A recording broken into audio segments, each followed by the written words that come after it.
Tuan, keluarkan kami dari sini. Aku akan melakukan apa saja untukmu.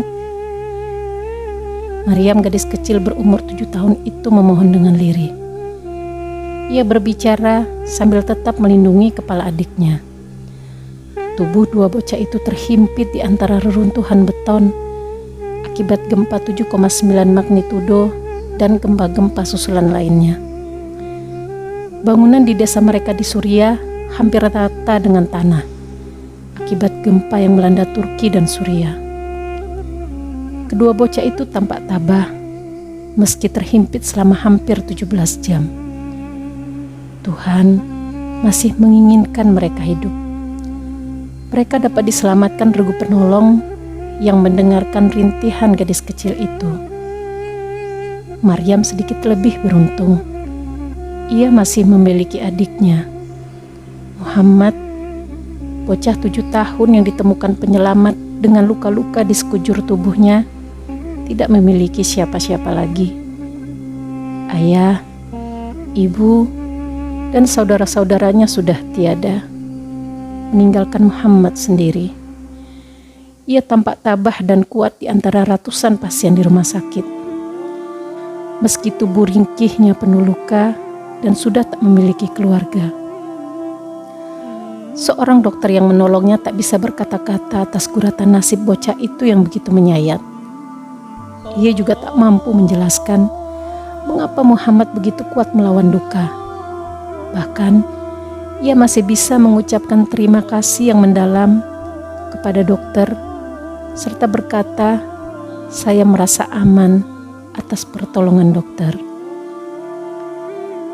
Sementara, di salah satu sudut kota di Turki, Mesut Hanser duduk sendirian dalam cuaca dingin yang membekukan. Pandangan lelaki paruh baya itu tampak kosong, sambil memegang tangan anaknya, Irmak Lea Hanser, yang sudah menjadi jenazah. Ia tak melepaskan tangan dingin gadis berusia 15 tahun yang terhimpit beton itu. Yang dilakukannya tetap mengelus-elus tangan anaknya. Seakan ia ingin mengatakan, "Ayah masih di sini untukmu, nak." Ia tak terusik cuaca dingin bersalju yang menusuk, ataupun lalu lalang orang menyelamatkan diri. Lelaki malang itu tetap duduk di atas tumpukan puing bangunan yang dulunya adalah apartemen tempat tinggalnya. Satu hal yang ia sadari, keluarganya telah tiada, meninggalkannya sendiri. Di antara ribuan kisah sedih yang terjadi, ada pula keajaiban sekaligus tragedi. Seorang bayi baru lahir dapat diselamatkan di antara puing-puing bangunan. Ayah, ibu, dan ketiga saudaranya tak tertolong. Sungguh malang, hanya ia sendirian yang bisa diselamatkan. Meski tubuhnya penuh luka dan menderita hipotermia, bayi itu tetap hidup. Meski kini ia tinggal sebatang kara. Semoga kelak hidupnya tetap penuh cahaya bahagia.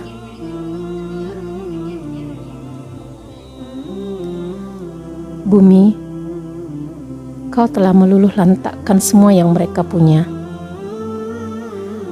Tak hanya bangunan yang hancur, bahkan hampir 50-an ribu yang meregang nyawa.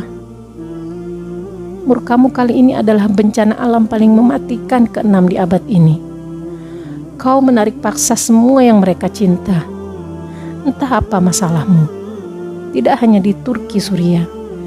Di berbagai belahan bumi lainnya kau buat sama. Hanya waktunya saja yang berbeda. Boleh aku bertanya, mengapa engkau begitu murka? Apakah angkara ini hanya sekedar gerakan lempeng dalam perutmu? Atau ada maksud lain di balik itu? Apakah kau sudah bosan bersahabat dengan kami? Atau kau sedang menghukum karena begitu pekat dosa-dosa kami dan mengingatkan kami untuk segera kembali? Tolonglah, katakan dengan jujur. Ilmu kami terlalu dangkal untuk memahami. Kehancuran tidak bisa dielakkan. Air mata sudah tak sanggup mewakili lara. Tangisan sudah tak lagi bersuara, digantikan dengan tatapan kosong seakan tak bernyawa. Namun mereka berjuang melawan duka. Mereka mencoba bersahabat dengan perubahan menyakitkan. Mereka mencoba tetap bertahan dalam duka yang sangat mematikan. Mereka berusaha tetap waras meski kehilangan segala yang mereka miliki. Senja, tolong kabarkan kepada mereka yang sedang nestapa.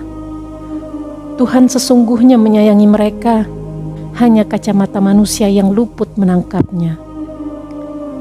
Tolong sampaikan kepada mereka, jika setelah kesulitan, maka akan datang kemudahan. Tuhan tidak akan mengirim cobaan melebihi kekuatan manusia. Cobaan akan menjadikan mereka berada dalam ketercerahan yang baru. Tolong bisikkan di relung hati mereka, jika Tuhan sangat dekat dengan mereka dan akan mengabulkan setiap lantunan doa. Berhentilah, duhai air mata. Tuhan akan memberimu damai jika selalu mengingat Dia yang Maha Kuasa. Senja, tolong sampaikan kepada mereka. Sungguh, kami tak sanggup menyampaikannya. Bagaimana kami mengatakannya ketika kami masih bisa tidur di kasur empuk berselimut tebal? Ketika perut kami kekenyangan berbagai makanan enak yang bisa kami dapatkan. Bagaimana kami bisa menyampaikannya ketika kami masih ribut dengan urusan remeh-temeh dunia? Soal HP harus model terbaru, soal pesta kemana, soal harus punya pacar bagaimanapun caranya. Harus menghalalkan segala cara agar hidup enak dan terlihat wah di mata manusia. Sementara mereka kehilangan segalanya. Sementara mereka tidak tahu harus berteduh di mana, makan apa, dan di mana sanak saudara.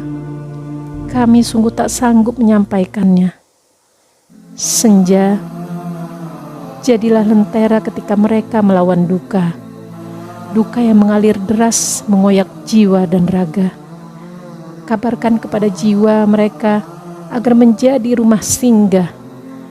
Rumah yang selalu mengucapkan selamat datang kepada apapun yang datang, entah itu yang diharapkan ataupun yang mengecewakan, bahkan jika itu sekumpulan duka yang menghempaskan. Kabarkan pula ke seantero dunia jika mereka melawan duka.